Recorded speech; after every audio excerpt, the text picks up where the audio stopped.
और welcome to today's leg day quad edition with क्या camera साहब थंबनेल मटेरियल।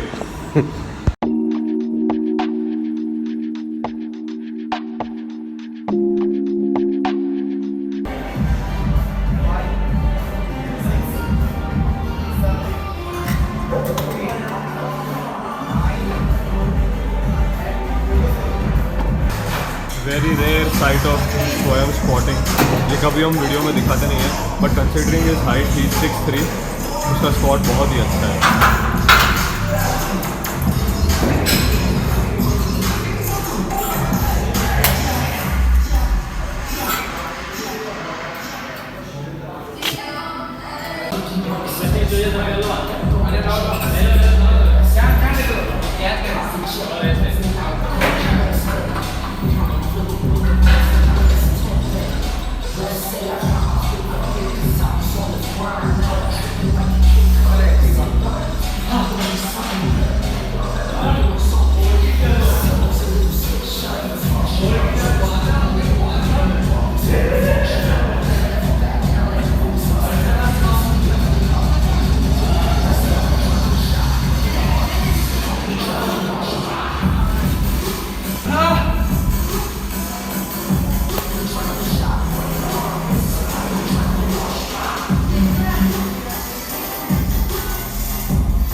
मैं कहूँ नेक्स्ट नीचे कहीं देखा तो नहीं, क्योंकि आज हमारी मेन मूवमेंट लेग प्रेस है। मैंने लास्ट टाइम 140 से सिर्फ 10 रेप मारे थे, क्योंकि मैं उस दिन बीमार था और मैंने मेरे नोट्स में लिखा हुआ है कि 145 10 reps could have touched 15 if I was not sick. तो आज मेन मूवमेंट लेग प्रेस है 145 से। मैं 15 मारूंगा कुछ भी करके, आज मुझे पता है। उस वजह से मैंने स्क्वाट सिर्फ 110 तक लिए। लास्ट वेडनेसडे को भी मैंने स्क्वाट्स में 110 से belt less without a spotter 1 rape मारा था, और आज मैंने 110 belt less without a spotter 3 rape मारे, जो मुझे काफ़ी अच्छा फील हुआ। मैं चाहता तो 2 रेप निकाल सकता था, मगर मुझे लेग प्रेस पे ज़्यादा फोकस देना था। तो लेट्स गो लेग प्रेस।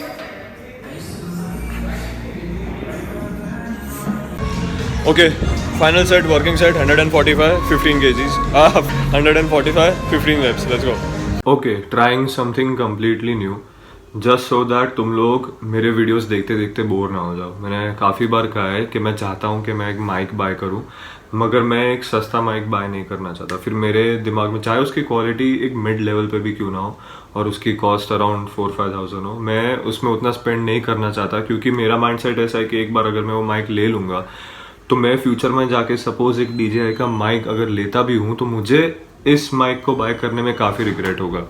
मैं इतने टाइम्स जो मेरे ऑडियो जो वॉइस ओवर्स होते थे वो मैं इस माइक पे रिकॉर्ड कर रहा था। अगर तुम लोगों को कॉर्नर में कहीं पे दिख रहा हो तो ये इतना हैसल हो जाता है कभी कभी, क्योंकि तुम वायर देख रहे हो। इससे मैं, मेरे एक एंड्रॉयड फ़ोन है पुराना, उस पर रिकॉर्ड करता हूँ और उसके बाद वो फाइल ट्रांसफ़र करके मैं इसमें ऐड ऑन कर देता हूँ। मगर ये मुझे काफ़ी इंटरेस्टिंग लग रहा है, मज़ा आ रहा है। इसमें मैं 145 लेग प्रेस कर रहा हूँ। एक ही चीज़ मैं हर बार कहता रहूँगा कि जब भी तुम लेग प्रेस कर रहे हो तो जितना हो सके अपने डेप्थ पे फोकस करो, अपने फॉर्म पे फोकस करो। लेग प्रेस जैसी चीज़ पे या किसी भी एक्सरसाइज पे ईगो लिफ्ट करना बहुत बुरी बात होती है। मतलब ये चीज़ लेग प्रेस पे स्पेसिफिकली मुझे काफ़ी लेट समझ आई कि अगर तुम्हारे जिम में एक लेग प्रेस मशीन है और चाहे उसकी क्वालिटी एक मिड लेवल पे ही क्यों ना हो, मगर उसका ढंग से यूज़ करना तुम्हें बहुत ज़्यादा अच्छे रिजल्ट्स दे सकता है। मेरे पुराने वीडियोस हैं 2-2 साल पुराने, जब मैं जिम नेक्स्ट जनरेशन में जाता था, सेम मशीन था, उसमें मैंने 250 kgs लगाया हुआ और मेरे पैर उतने बिल्ड भी नहीं थे उस वक्त। मगर तुम डेप्थ देखोगे तो उसका एक पॉइंट है, एक नेल, एक खिल्ली है वहाँ पे, मैं उसके भी नीचे नहीं आता था। मतलब अगर तुम सोचो 90 डिग्री से भी 10-12 डिग्री ऊपर, उतना ऊपर मेरा डेप्थ था और मुझे लगता था कि हाँ 200 kg प्लस लेग प्रेस। और उस वक्त मेरा स्क्वाट क्या था, I think बेयरली 80-85 kgs for 3 to 4 reps, वो भी बेल्ट वेल्ट वगैरह सब लगा के। खुद को एजुकेट किया है मैंने इसमें पूरे फील्ड में। मैं जितनी भी बार लेग प्रेस करता हूँ, मैं एक चीज़ हमेशा ध्यान रखता हूँ कि not even just leg press, I mean सारी एक्सरसाइजेस के मैं स्वयं को भी बोलता रहता हूँ, या मैं किसी के साथ ट्रेन कर रहा हूँ तो उनको भी मैं कहता रहता हूँ बार बार के breathe in, brace and lift.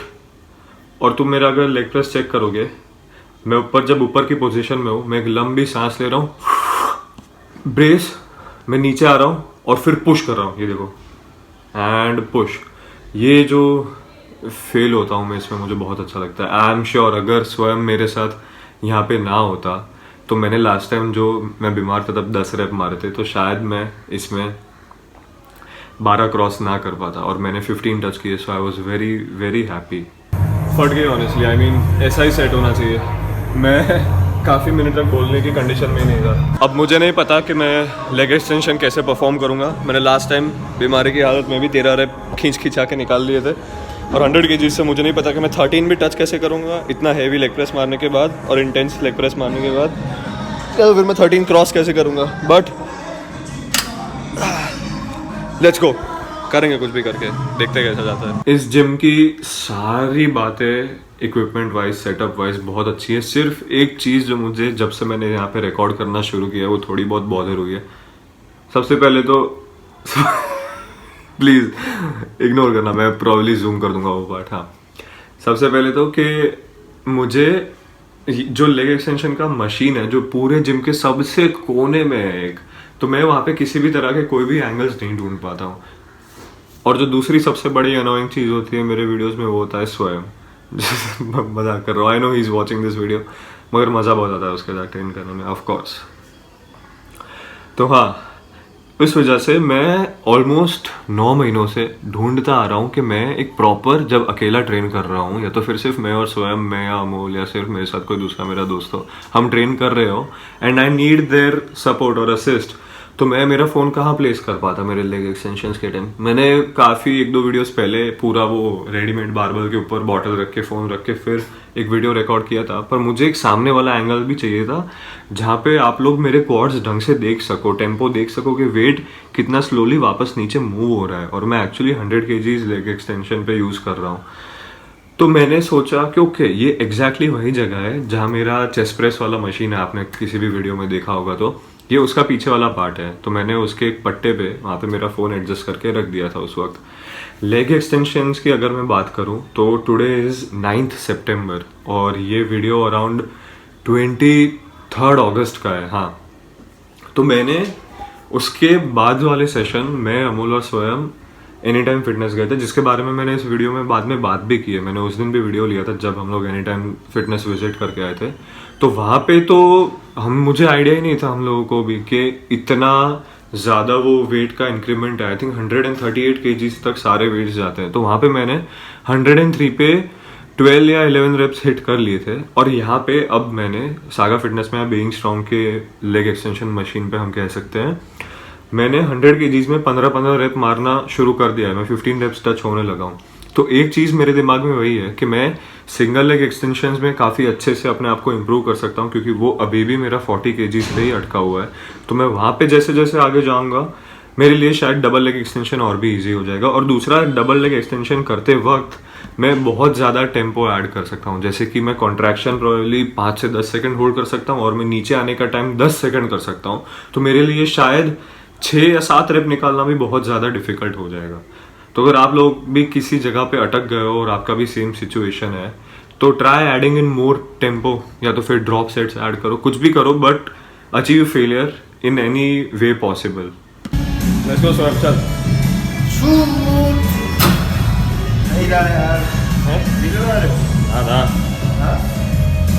Record railing. Let's go. 1 चल, 2 let's go, 3 hold slow, good, चल 4 good, 5 let's go, चल 6. Let's go Swayam. चल 7. चल 8. Break.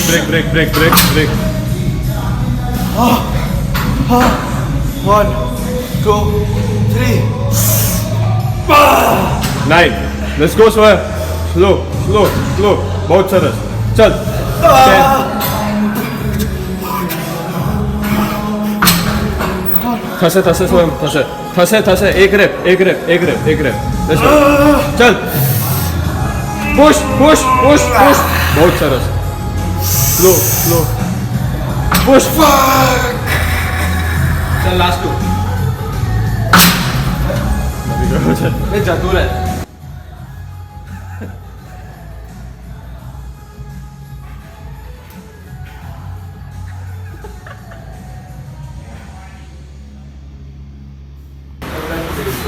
Shit. चल यार.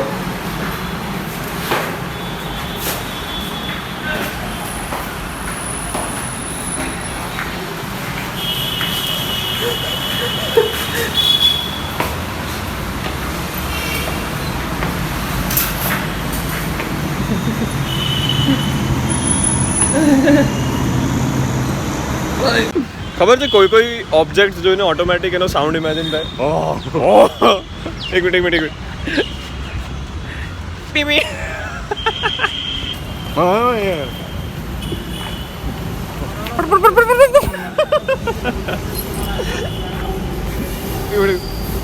Ambulance.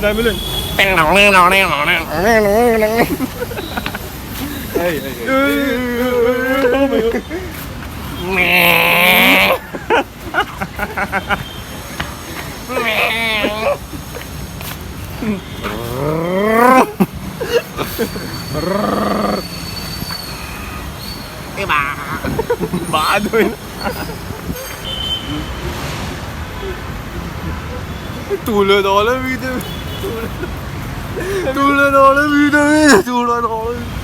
And do take women. तो भाइयों ऐसा होता है लेग डे. ऑलमोस्ट हर रेप पे ऐसा ही लगता है कि भाई मौत आ गई मेरी. सही में मैं जितनी बार जैसे लेग प्रेस और लेग एक्सटेंशन में एक रेप एक्स्ट्रा या 2.5 kg का इंक्रीमेंट कर रहा हूँ, मुझे पता है अंदर से एक फियर आता है.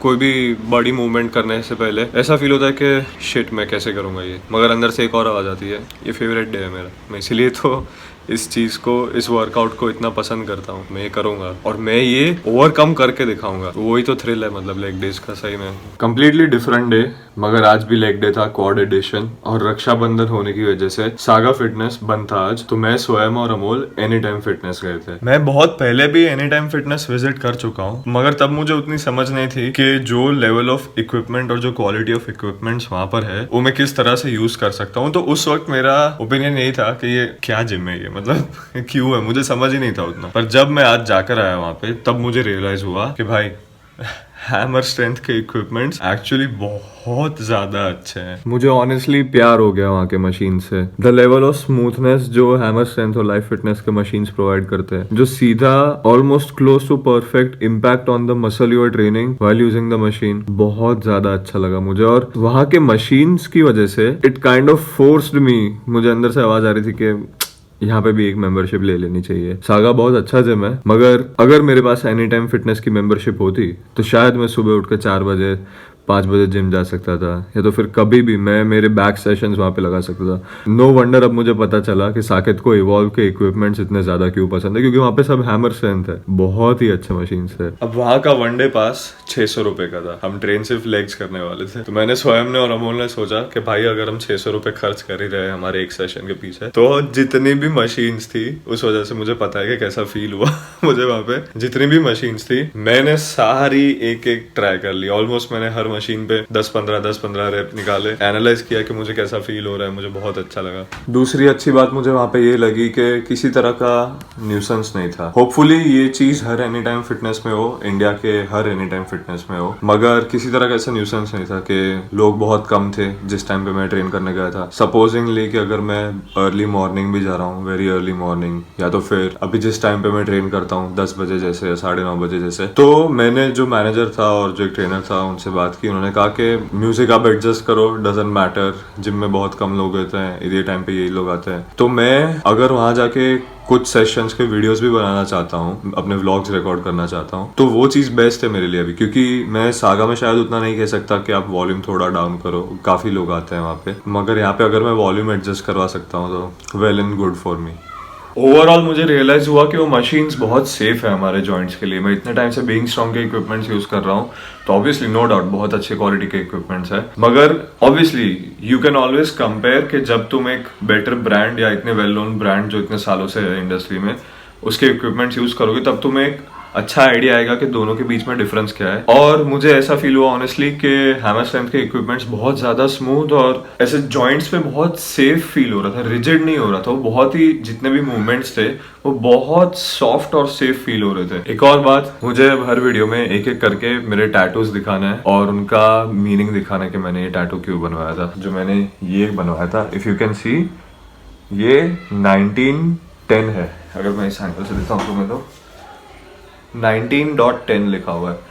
अब 19.10 इसलिए, मेरी दीदी की बर्थ डेट है ये। जब वो न्यूजीलैंड के लिए निकल रहे थे तो उसके 3 या 4 दिन पहले हम दोनों गए टैटू आर्टिस्ट के पास एक, और हम दोनों ने एक दूसरे के बर्थ डेट्स निकलवाए।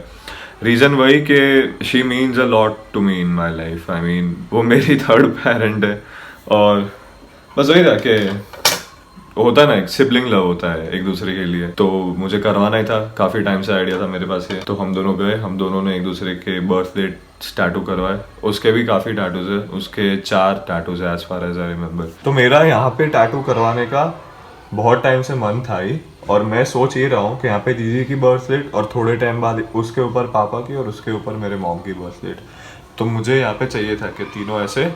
और मैं कभी भी मेरे लेफ्ट हैंड पे टैटू नहीं करवाने वाला हूँ। मेरा डोमिनेंट हैंड है, पर मैंने ऐसा कभी सोचा नहीं है और मैं चाहता भी नहीं हूँ कि मैं इस हाथ पे कभी भी कहीं भी टैटू करवाऊँ। टैटूज की बात करें तो मुझे हिडन टैटूज बहुत ज़्यादा पसंद है। तुम लोग नोटिस करोगे कि मेरे सारे टैटूज ऐसे है कि अगर मैं टी शर्ट पहनूँ या अगर मैं नॉर्मली चल रहा हूँ तो कोई जल्दी से कह नहीं पाएगा कि मेरे टैटूज है। जैसे कि यहाँ पे कोई सामने से देख नहीं पाता, दूसरा यहाँ पर है जो सीधे से ऐसे पता ही नहीं चलता कि मैं नॉर्मली घूम रहा हूँ, ऐसे किसी को पता नहीं चलेगा।